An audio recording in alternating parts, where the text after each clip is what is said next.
ပြောပြောငယ်ပေါ်ရီချောင်းနှပီးသာဖြီးပြီးနှလေးတတိနောနေနဲ့ငါချေတွေ့ကြရွာထိတ်ကပင်ကန်းကိုခုဆိုရင်အရွယ်ဝမီအပင်ကိုကြီးလေးဖြစ်ခဲ့ပြီနော်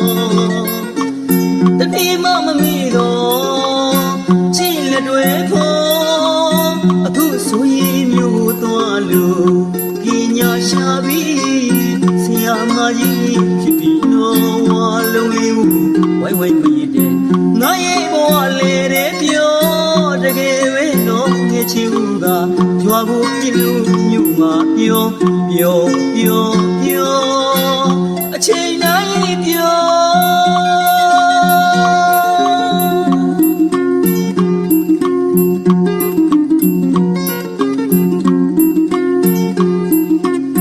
ရွာနဘီကချောင်းကလေးမှာလောင်းကလေးနဲ့တူပြောငယ်ပေါ်ရင်ချောင်းနဘီကဖြီးပြီးနှလေးတတိနောနေနဲ့ငါချေတွေ့ကြရွာထိတ်ကပင်ကန်းကိုခုဆိုရင်အရွယ်ဘူးမီအပင်ကိုကြီးလေးဖြစ်ခဲ့ပြီနော်တနေ့မှမမီတော့ချစ်လက်တွေဖို့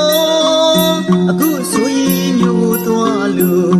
ပညာရှာပြီးဆရာမကြီးဖြစ်ပြီနော်ဝါလုံးလေးဝိုင်းဝိုင်းမရတဲ့ငါရဲ့ဘဝလေးတဲ့ပြောတကယ်ပဲနော်ငယ်ချီဦးကကြွားကိုပြလို့မြို့မှာပြောအချိန်တိုင်းပြော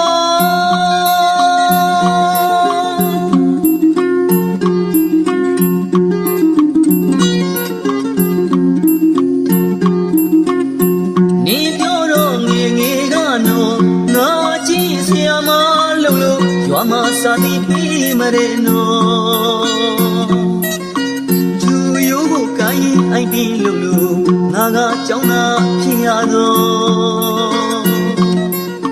ငယ်ကလေးကနေငါပေါ်ဆရာမလို့နေခဲ့တဲ့နော်နေသွားတဲ့ရွာကြောင်းငါခေါင်းလုံးနာလီတညံကြောပြန်လာခဲ့နော်ဆရာမဖြစ်နေရွာကြောင်းငါမျောနေရတဲ့ငါဘဝနော်မျော